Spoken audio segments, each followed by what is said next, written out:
Safe dapat ang mga students from teachers na nagtitake advantage.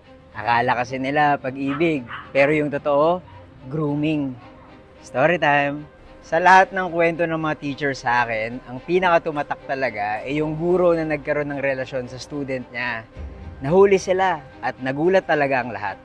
Tawagin natin yung teacher sa pangalang Sir Science. Mabait naman si Sir Science. Tahimik lang sa umpisa, pero masaya naman ka-bonding. Sa tingin ko, yun yung dahilan kung bakit siya gusto ng mga students tsaka ng mga co-faculty niya. Bukod doon, matalino talaga siya. Kabisado niya yung tinuturo niya at madali mong maiintindihan. Ako nga pala si Buji at mahilig ako mag-story time. Kung di niyo pa ako fina-follow, follow niyo na ako.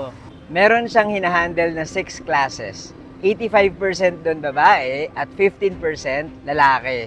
Alam nyo, hindi talaga nahalata na meron siyang karelasyong estudyante.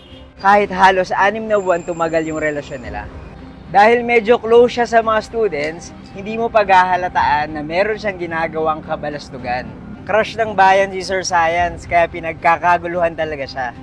Pero dapat hindi siya pumapatol sa mga students Bawal yun Unethical tsaka manipulative. Kahit nasabihin nilang hindi sinasadya, gumagamit yung teacher ng advantage niya at power dynamics para i-manipulate yung taong mas mababa sa kanya or inferior. In this case, yung estudyante. Sasabihin ng iba na ginusto rin naman ng estudyante, pero nag-pursue pa rin yung matanda. Tsaka bawal yung student-teacher relationship.